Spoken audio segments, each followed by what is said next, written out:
name is Nick Nelson, and I'm here to give you the description and application of the different approaches to pricing. So let's get started. There are three questions you have to ask yourself when it comes to pricing. What is our target profit? How much is the customer willing to pay? And are we a price taker or a price setter for this product?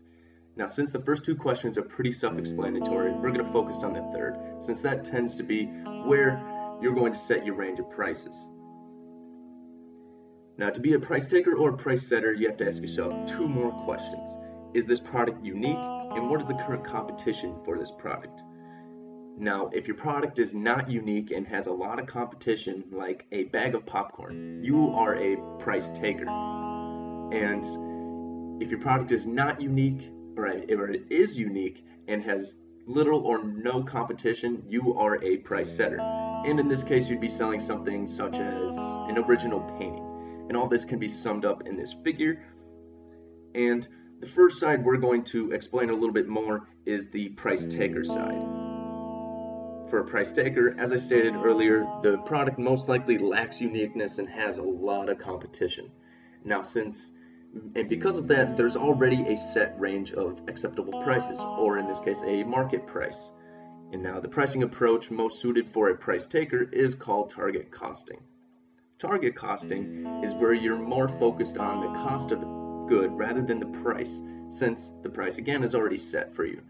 And your formula for this is where you take your market price, you subtract your desired profit to thus give you your target total cost, where you want to produce your product at. Now, if the target total cost comes out higher than your current cost of producing this product, you're going to have to make reductions in either your fixed or variable costs to counteract that, or else you cannot sell this product because you won't be making any money, or you're going to have to up your price, and thus you probably will not be selling it. Now, on the flip side, as a price setter, as I stated earlier, your product is most likely unique and doesn't have much for competition. There's not a set range of prices, and now we got to focus on the first two pricing questions, which were what's our target product, or target profit, and how much are customers willing to pay. And the cost plus pricing approach is going to be best suited for a price setter. Now, cost plus pricing is essentially the opposite of target costing, where now you're focused on the price rather than the cost of the good.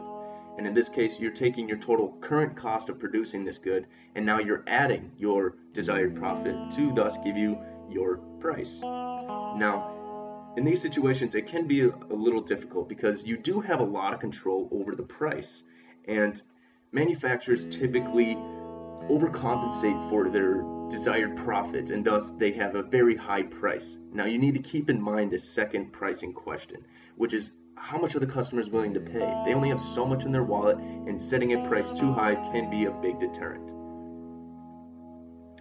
Overall, you got to ask yourself the first three questions.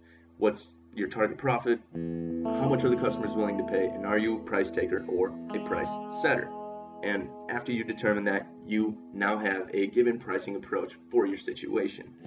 And this can be, again, summed up in this figure. And now, overall, if all this is still a little bit fuzzy for you and you're having troubles kind of connecting the pricing approach to being a price setter or a price taker, I have a couple little tips for that. Overall, look at the names of the approach.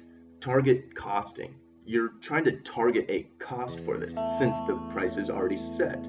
So thus, because the price is already set for you, you are a price taker. And cost plus pricing, again, pretty self-explanatory. You're taking your cost plus your desired profit, and thus, since you already have your cost plus your price, you are now a price setter. Hopefully all of this has cleared up some confusion for you guys, and you guys have a good one now.